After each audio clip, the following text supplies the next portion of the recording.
Challenges and need for the standards, standards की need क्या है, चैलेंजेस क्या है, lack of the standard and interoperable technologies, इसलिए स्टैंडर्ड चाहिए हमें, ठीक है।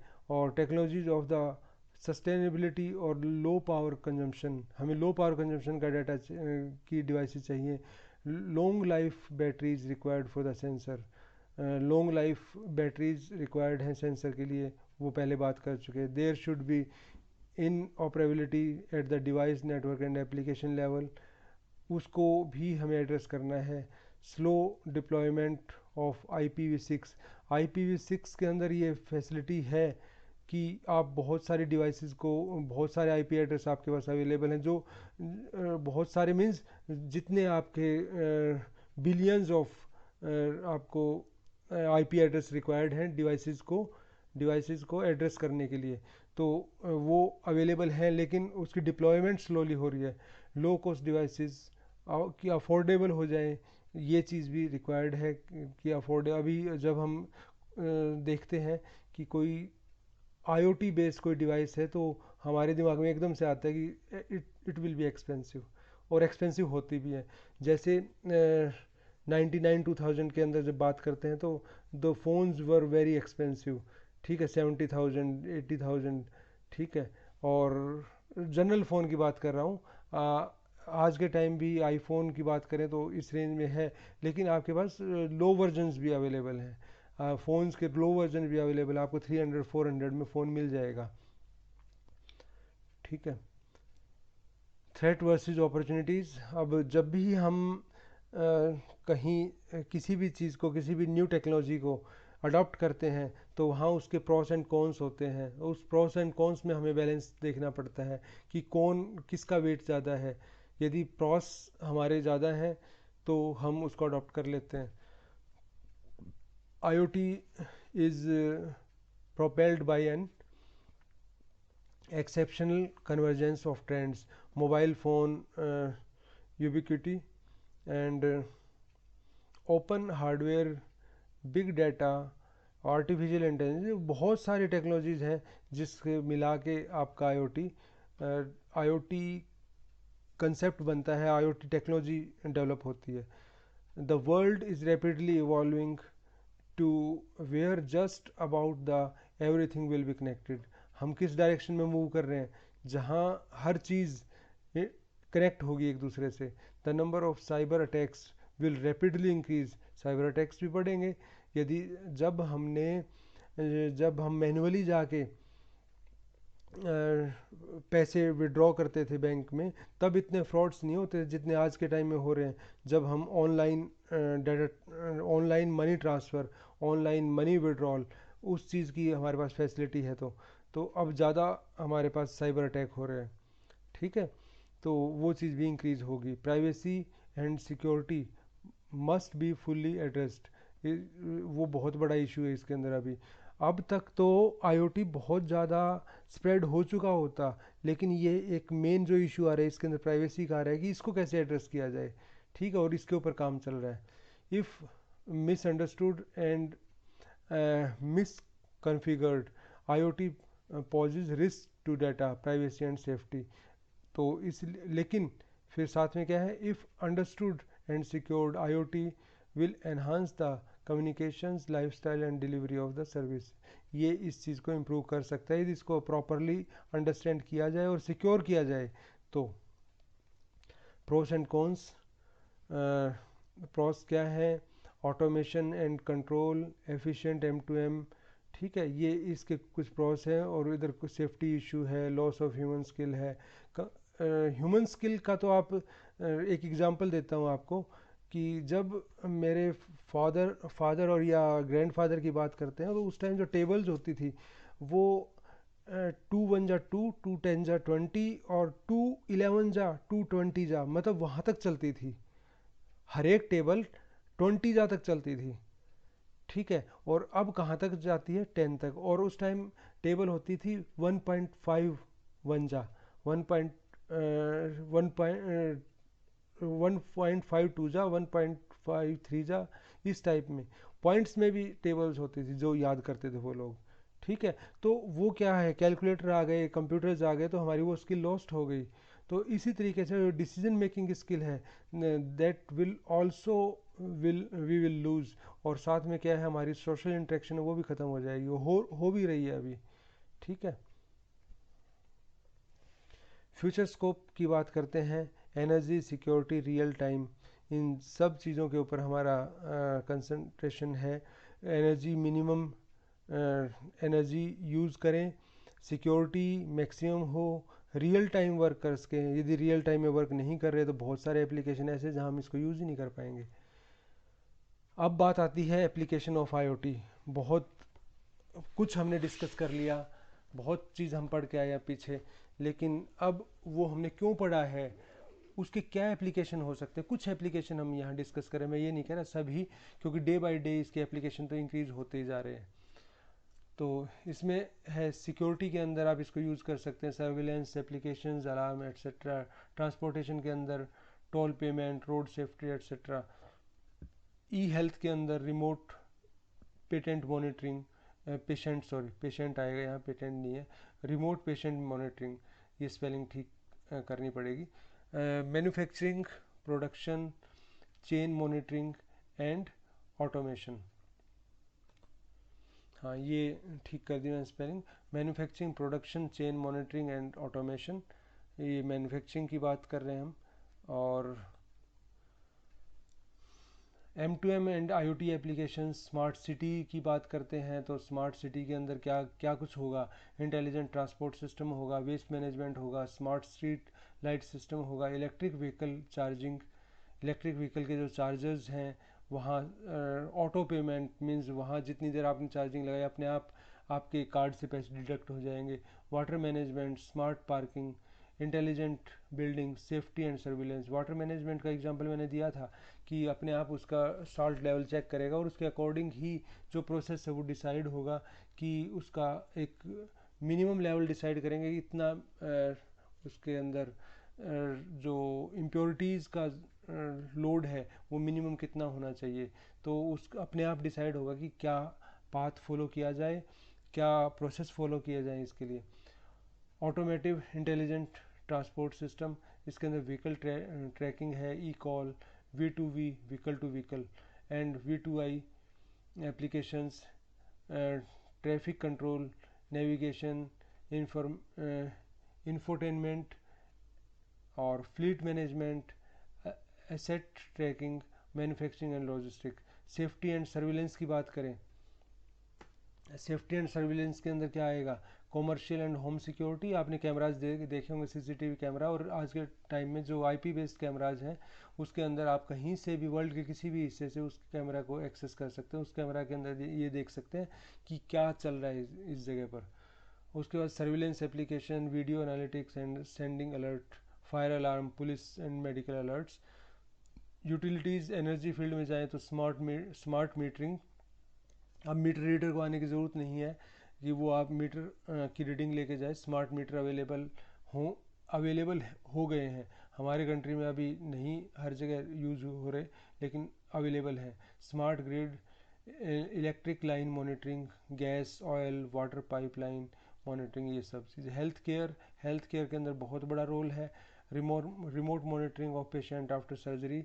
और उसके बाद ICU के अंदर जो भी चीज़ होती है ICU के अंदर उसकी प्रॉपर मॉनिटरिंग करना, उसके बाद उस डेटाबेस से उसके पैरामीटर को चेक करना डेटाबेस के साथ। उसके बाद उसका कुछ जहाँ भी कोई पैरामीटर जंप करता है, कोई पैरामीटर शूट करता है, तो उसके बाद उसके बेस पर डिसीजन, उसको एनालिसिस करके और उसके डाटा को एनालिसिस करके और उसके बाद कोई प्रॉपर अलार्म देना या कोई सिग्नल देना, तो वो चीज़ इसमें है।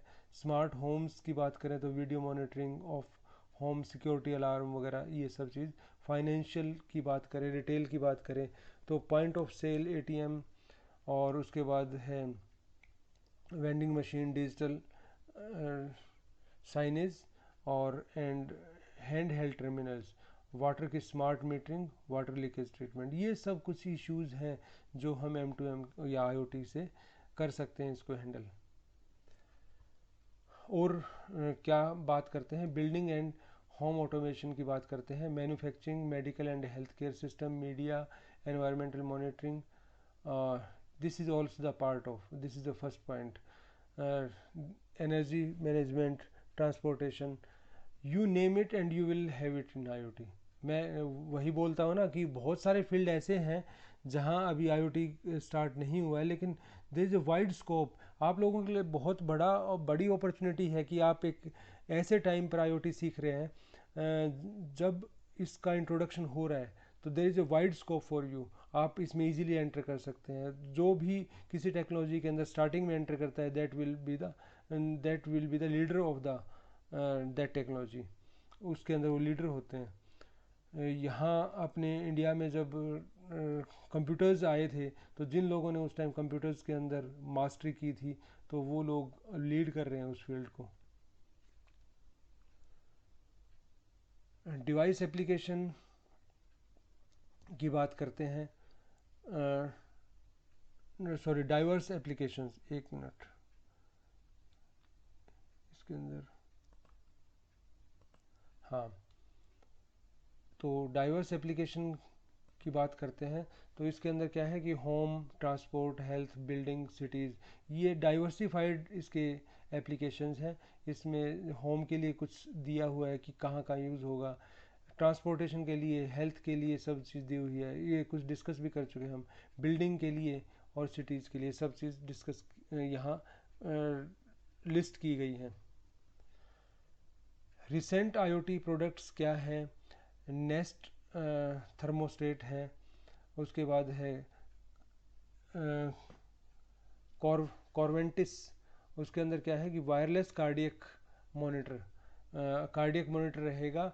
जनरली क्या होता है कि कार्डियक अरेस्ट हो जाता है, जब हार्ट बीट्स बढ़ जाती हैं, जब ब्लड प्रेशर बढ़ जाता है, तो उन सब चीज़ों को कंटिन्यूसली एनालिसिस करने के लिए, और उसके बाद नेट से कनेक्ट होके वो जब कोई वहाँ कोई डेंजरस कोई सिचुएशन आती है, लाइफ थ्रेटनिंग सिचुएशन आती है, तो उस टाइम में अलर्ट करना, अलार्म करना, और डॉक्टर को या एम्बुलेंस को मैसेज करना या उनको कॉल करना, तो ये सब सिस्टम इसमें ऑलरेडी अवेलेबल है। WM रिमोट, उसके बाद है ट्रैक्टिव पेट ट्रैकर। पेट ट्रैकर मैंने पहले भी बताया था कि यहाँ पे इनके जो बेल्ट है, गले में जो बेल्ट डालते हैं, कॉलर बोलते हैं जिसको, तो उसके अंदर हम ट्रैकर लगा देते हैं। तो ये इस टाइप के बहुत सारे यहाँ अवेलेबल हैं जो हम आईओटी बेस्ड एप्लीकेशंस हैं। टॉप इंडस्ट्रीज की for the IoT applications development and the revenue generation, smart grid, smart health, smart home, smart cities, ये बड़े मॉड्यूल्स हैं। मींस ये मॉड्यूल्स हैं, और ये जो यहाँ थे ये स्मॉल एप्लीकेशंस हैं, छोटे छोटे एप्लीकेशन, जो कोई हेल्थ इशू में आ रहा है, जैसे ये स्मार्ट होम में आ रहा है, ठीक है, ये भी होम के अंदर आप लगा सकते हो।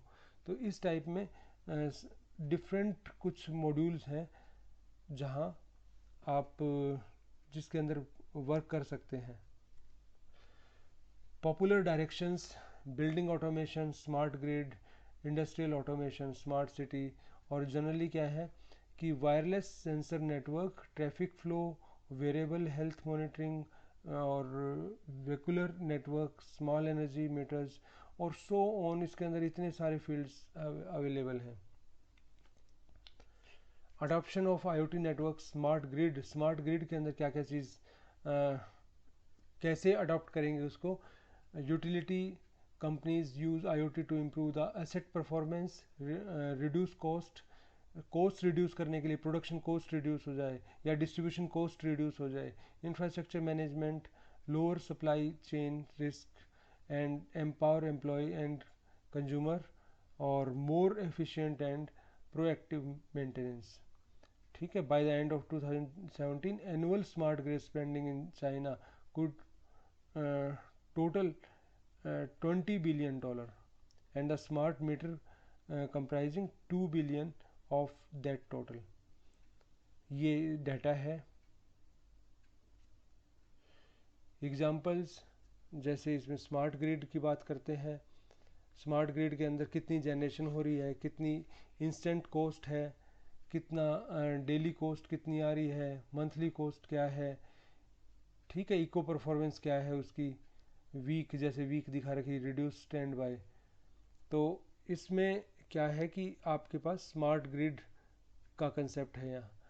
Internet of under water things, ज़मीन के नीचे हमने सेंसर लगा दिए हैं, ठीक है, मीन्स वाटर के नीचे हमने सेंसर लगा दिए हैं, वहाँ से हम लिंक ओशन के फ्लोर के ऊपर लगा दिए हैं, वहाँ से सिग्नल चेक करते हैं, वहाँ से हम ये चेक करते हैं कि जो वाइब्रेशन जनरली क्या होता है, जब भी कोई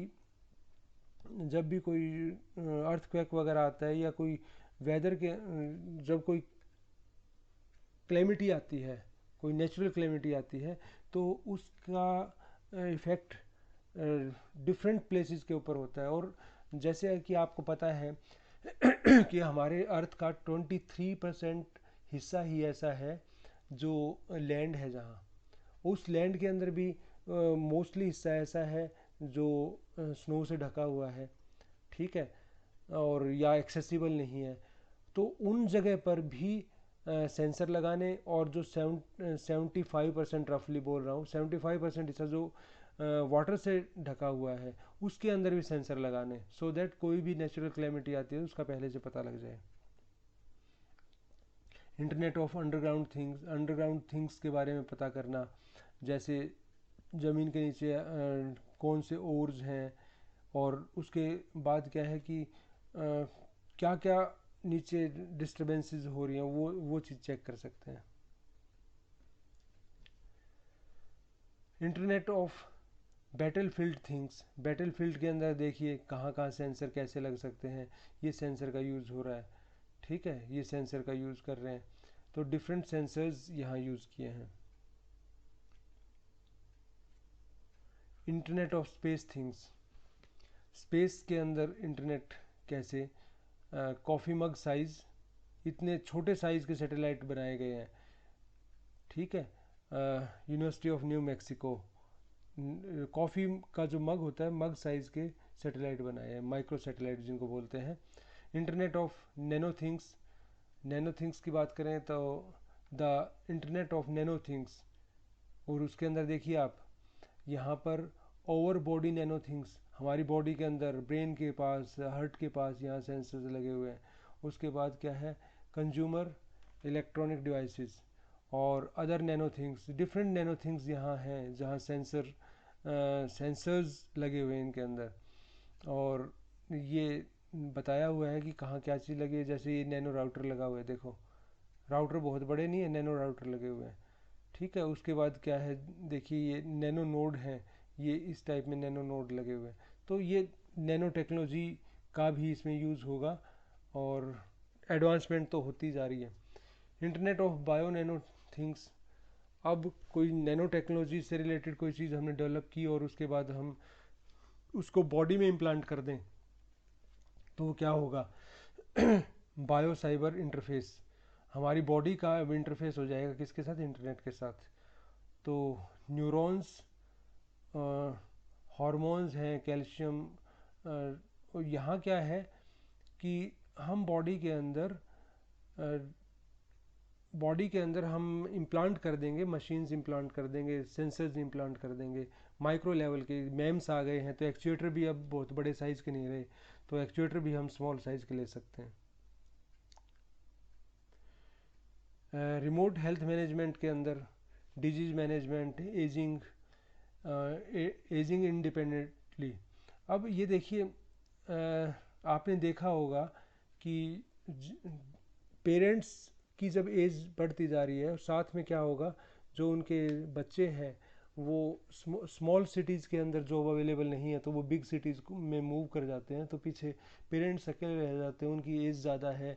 साथ में मैं ये भी नहीं कह सकता कि जो उनके बच्चे हैं उनका भी कोई फॉल्ट नहीं होता, बिकॉज़ स्मॉल सिटीज़ में उनके लायक जॉब नहीं होती। तो वहाँ क्या इशू आता है कि कैसे जो एज्ड पेरेंट्स हैं उनकी देखभाल कैसे हो, कैसे उनकी केयरिंग हो, तो उसके लिए हम स्मार्ट सिस्टम यूज़ करते हैं, स्मार्ट कंसेप्ट यूज़ करते हैं, IoT बेस्ड कंसेप्ट यूज़ करते हैं। हेल्थ मैनेजमेंट सिस्टम यूज़ करते हैं, ई हेल्थ मैनेजमेंट। तो उसके अंदर पर्सनल फिटनेस, रिमोट मॉनिटरिंग, ये तो पर्सनल फिटनेस का तो आप देखते हैं स्मार्ट बैंड आ गए, ठीक है, आपके हेल्थ केयर बैंड्स आ गए, आप वो बैंड डाल के रखते हो, आपको ये पता लग जाए कितनी कैलोरी आपने यूज़ कर दी, ठीक है। Remote monitoring, health check, online health record, ये सब चीज़ आप यूज़ कर सकते हैं। Adoption of IoT networks health care industry के अंदर क्या है कि बहुत बड़ी मार्केट है, 32.47 बिलियन, और 2020 के एंड तक क्या होगा, 163.24 billion. Remote patient monitoring service बहुत इंपॉर्टेंट कंसेप्ट है, रिमोट मॉनिटरिंग। उसके बाद mobile health technology, telemedicine. Telemedicine का तो अब कोरोना के टाइम में बहुत ज़्यादा यूज़ हुआ है, मींस डॉक्टर्स अपने पेशेंट को कंसल्ट किया करते, ऑनलाइन कंसल्ट किया करते और उनको वहाँ से मेडिकेशन देते थे। Medication management, improved clinical care, और employ work flow management and inpatient monitoring, inpatient monitoring. तो ये चीज़ बड़े इश्यूज़ हैं, जो मेन चीज़ें हैं जो हेल्थ इंडस्ट्री के अंदर कमिंग टाइम में आपको देखने को मिलेंगी। मैं ज़्यादा तो नहीं कह रहा, लेकिन नेक्स्ट आने वाले मैक्सिमम 10 ईयर्स के अंदर देखना, आपकी बॉडी के ऊपर हेल्थ मॉनिटर करने के लिए कम से कम 3-4 सेंसर लगे होंगे आपकी बॉडी के ऊपर ही। नेक्स्ट 10 ईयर के अंदर देख लेना, कम से कम 3-4 सेंसर्स, कोई हार्ट बीट बता रहा है, कोई शुगर लेवल बता रहा है, कोई ब्लड प्रेशर बता रहा है, कोई कुछ बता रहा है, इस टाइप के 3-4 सेंसर आपकी बॉडी के ऊपर होंगे कम से कम। एडवोकेट हेल्थ केयर ये स्किप कर देते हैं। Health care depends on the wireless networking. Health care जो है वायरलेस नेटवर्किंग के ऊपर डिपेंड करता है। Patient benefits, quality of care, modern application such as telemetry, infusion pumps, glucometers वगैरह, ये सब चीज़ पेशेंट बेनिफिट्स के लिए यूज़ होती हैं। पेशेंट एक्सपीरियंस शेयर कर सकते हैं, इन रूम सर्विसेज, ठीक है। और उसके बाद क्या है, केयर गिवर्स बेनिफिट, स्टाफ जो केयर करने वाले लोग हैं उनके क्या बेनिफिट हैं, ये पेशेंट के बेनिफिट हैं, ये केयर गिवर बेनिफिट हैं। स्टाफ एफिशिएंसी इम्प्रूव होगी, mobile communication, nurse call integration, nurse को जब कॉल अपने आप कॉल जा सकती है जब कोई उसका पैरामीटर वेरी करेगा तो पेशेंट का। उसके बाद फिजिशियन रिटेंशन, उसके बाद state of the art applications. उसके बाद फैसिलिटी बेनिफिट क्या है, emergency preparedness, adaptive capacity, cost containment, asset utilisation through the RFID। और असेट यूटिलाइजेशन बता देता हूँ कि हमारे असेट्स क्या होते हैं, जो भी चीज़ हम यूज़ करते हैं, जो भी चीज़ हमारी यूज़फुल चीज़ें हैं उनको हम एसेट बोलते हैं। आपको कहीं कहीं ये दिखेगा कि कोई एसेट यूज़ ही नहीं हो रहे और किसी जगह पर ओवरबर्डन है। जब मैं ये देखता हूँ, यहाँ अपने यूनिवर्सिटी में एक सेंट्रल इंस्ट्रूमेंटेशन लैब बनी हुई है, उसका पर्पज़ यही है कि यदि डिफरेंट डिपार्टमेंट्स में एक्सपेंसिव इंस्ट्रूमेंट्स रख देंगे तो हो सकता है वो दूसरे को यूज़ ही ना कर पाए उसको। तो वो एक जगह पर रखने का मीनिंग क्या है कि वो मल्टीपल डिपार्टमेंट के, डिफरेंट डिपार्टमेंट के लोग आके, स्टूडेंट्स आके, या जो रिसर्चर आके उसके ऊपर रिसर्च कर सके, उनको यूज़ कर सकें, ठीक है। तो मैं ये नहीं कह रहा कि अब वो 100% यूज़ हो रहे हैं, लेकिन यदि मैं उसको स्मार्ट बना दूं तो हर एक मशीन कितने टाइम यूज़ हो रही है तो उसका हमें पता लग जाएगा, डाटा पता लग जाएगा कितना टाइम यूज़ हो रही है। IIT में मैं गया था, वहाँ इलेक्ट्रॉन माइक्रोस्कोप था जो करोड्स में उसका रेट था। तो वो डिफरेंट लैब्स के अंदर डिफरेंट डिपार्टमेंट, एक डिपार्टमेंट की भी डिफरेंट लैब के अंदर कई कई रखे हुए थे, मीन्स एक डिपार्टमेंट में कई थे, एक इस लैब में, एक इस लैब में, एक इस लैब में।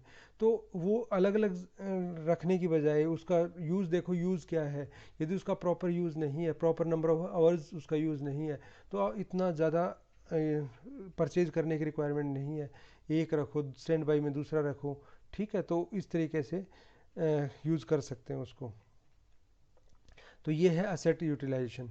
और इसमें एक इमरजेंसी प्रिपेयर्डनेस बात आई थी, वो क्या है, जब आप जब मैं हेल्थ केयर सिस्टम को स्मार्ट बना दूंगा और कोई इमरजेंसी यदि हुई, तो जब वो पेशेंट अपने घर पर ही है तभी पता लग जाएगा कोई इमरजेंसी हुई है, और जब तक वो पेशेंट वहाँ पहुँचेगा, हॉस्पिटल में पहुँचेगा, तब तक वहाँ का जो इमरजेंसी है, इमरजेंसी डिपार्टमेंट है, वो वेल प्रिपेयर्ड होगा उसको रिसीव करने के लिए।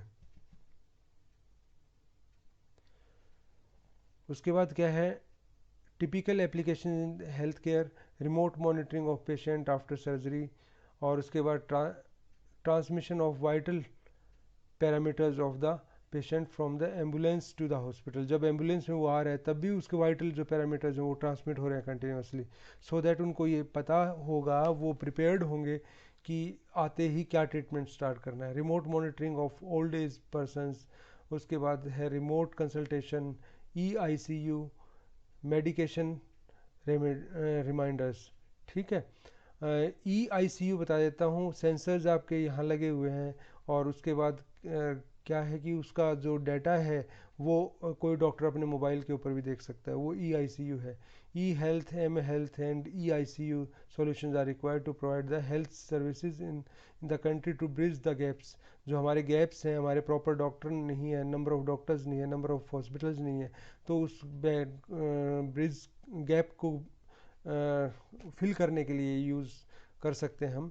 दे will become essential in rural areas where there is a scarcity of doctors and hospitals. क्या हालत है हमारे मेडिकल सिस्टम की कि 5 ईयर जो मिनिमम कंडीशन है, डॉक्टर्स वहाँ रूरल में रहते हैं, उसके बाद कोशिश करते हैं कि रूरल से मूव कर लिया जाए, ठीक है, अर्बन की तरफ। और उसके भी रीजंस ये रहते हैं कि जो रूरल में हॉस्पिटल्स हैं उनमें डॉक्टर अकेला रह के क्या करेगा, जब वहाँ रिसोर्सेज नहीं होंगे, उनके पास इंफ्रास्ट्रक्चर नहीं होगा, तो डॉक्टर भी वहाँ पैरालिटिक हो जाते हैं। मीन्स वो खुद नहीं सोच पाते क्या करना चाहिए क्या नहीं करना चाहिए।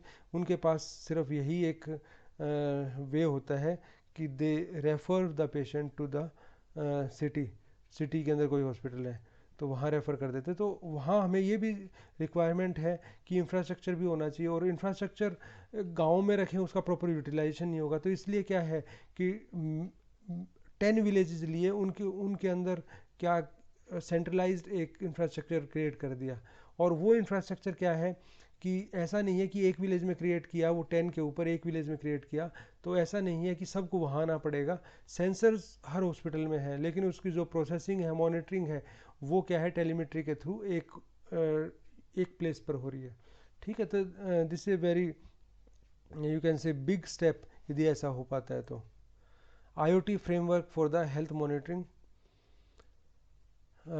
Personal connected PCH health allows the provider and patient to use technology to collect the data conveniently and securely without human intervention, communication more frequently with the little manual intervention।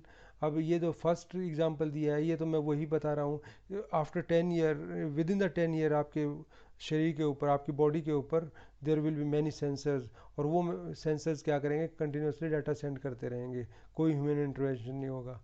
और effectively monitor and better understand the personal health data using M2M communication along with the ICT infrastructure, various vital parameters of patient like temperature, pulse rate, respiration rate, heart condition or the patient location can be sent from remote location for the further analysis।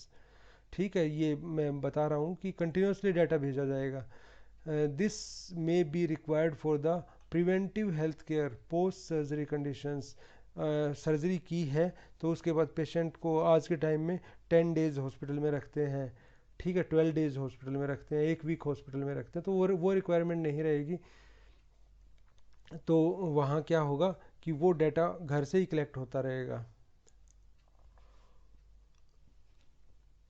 IoT framework for the health monitoring, health monitoring के लिए क्या है, blood pressure कितना है, pulse oximeter क्या है, oxygen level क्या है, smartphone serving as an M2M device, gateway की तरह काम कर रहा है, इस गेटवे से आगे ट्रांसमिट होगा। फिर उसके बाद स्मार्ट बैंडेज, और उसके बाद पैडोमीटर तो आप यूज़ करते ही हैं, जिससे आपके स्टेप्स का पता लग जाता है आज के टाइम में।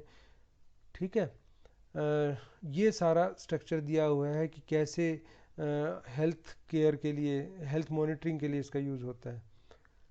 डिवाइसेस क्या क्या यूज़ होंगी, वाइटल साइन मॉनिटर्स यूज़ होंगे, एक्टिविटी मॉनिटर्स, सेफ्टी मॉनिटर, और उसके बाद medication monitor. Personal health devices interoperability architecture approved by ITU। अब इसके अंदर क्या है, ये चीज़ स्मार्ट आ चुकी है, थर्मोमीटर और पल्स ऑक्सीमीटर, ये पर्सनल डिवाइसेस हैं। ठीक है, और उसके बाद क्या है, एग्रीगेशन, यहाँ से एग्रीगेशन मैनेजर, उसके बाद क्या है, टेली हेल्थ सर्विस सेंटर, उसके बाद हेल्थ रिकॉर्ड, NE नेटवर्क। ठीक है, तो यहाँ इसके थ्रू आप कनेक्टेड रहते हो। Remote patient monitoring, assisted living, आप डे टू डे लाइफ भी जब आपकी चलेगी तो भी क्या होगा, आप सेंसर्स का यूज़ करोगे, उन सेंसर्स का यूज़ करोगे जो कंटिन्यूसली हेल्थ मॉनिटर करते रहेंगे। या कुछ ऐसे हैं जो पेशेंट्स हैं, जैसे किसी को ब्लड शुगर है, किसी को ब्लड प्रेशर रहता है, तो we can not say that they should be admitted in the hospital, वो हॉस्पिटल में रहें या घर पर रहें, वो आराम करें, ऐसा नहीं कह सकते हम। Those will be on work, काम पर तो रहेंगे, लेकिन उनकी जो हेल्थ कंडीशन है वो कंटिन्यूसली मॉनिटर में रहेगी, मॉनिटरिंग होती रहेगी। M2M technology in health care, इसके अंदर क्या है, स्मार्ट ग्लासेस, गूगल ग्लासेस में work with the face recognition and the provide hospital personnel with the patient data। Smart glass का यूज़ करेगा, उसके बाद पेशेंट का हिस्ट्री जो उनकी सामने आ जाएगी, जो हिस्ट्री है उसकी, यदि उसका वहाँ से ट्रीटमेंट ऑलरेडी चल रहा है तो। IoT के एप्लीकेशंस हेल्थ केयर के अंदर अभी हम बात कर रहे हैं, फिर हम आगे बढ़ेंगे। हेल्थ केयर इश्यूज़ क्या है, remote patient monitoring, rural health का एक इशू है, पेशेंट आइडेंटिफिकेशन, पेशेंट को आधार के बेस पर आइडेंटिफाई करते हैं हम, फ़ोन नंबर पे या आइरिस या स्मार्ट कार्ड के बेस पर आइडेंटिफाई किया जाता है। Assisted living, fall condition, vital sign monitoring, schedule of medicine reminder, ये सब मीन्स जो असिस्टेड लिविंग हम उनके लिए बोल रहे हैं, जो पेशेंट तो हैं लेकिन those can live the general life with medication, routine life, वो एक अपनी रूटीन लाइफ जी सकते हैं with the help of medicine की हेल्प से। स्मार्ट वेरिएबल डिवाइसेस, उसके बाद क्या है, एम्बुलेंस मैनेजमेंट सिस्टम, जिसके अंदर स्मार्ट एम्बुलेंस होंगी, वो डाटा ट्रांसमिट होता रहेगा एम्बुलेंस से हॉस्पिटल में।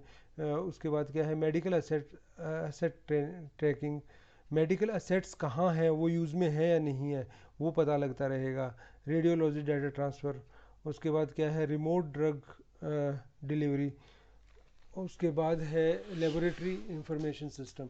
ये सब चीज़ हैं जो इश्यूज़ हैं। इसकी बात मेडिकल असेट ट्रैकिंग, मैं तो ये कहूँगा कि इंडिया के अंदर जब हम बात करते हैं तो सिर्फ मेडिकल ही नहीं, जो भी रिसोर्सेज हमारे अवेलेबल हैं, जो भी हमारे असेट्स हैं, किसी भी फील्ड के हों चाहे, उनके ऊपर ट्रैकिंग होनी चाहिए, उनके ऊपर ये पता होना चाहिए कि किसका कितना यूज़ हो रहा है, कितना यूज़ नहीं हो रहा। हमारे यूनिवर्सिटी के अंदर भी जो रिसोर्सेज हैं हमारे, कितना यूज़ हो पा रहे हैं और कितना यूज़ नहीं हो पा रहे, ये चीज़ बहुत रिक्वायर्ड है, ये बहुत ज़रूरी है ये चीज़।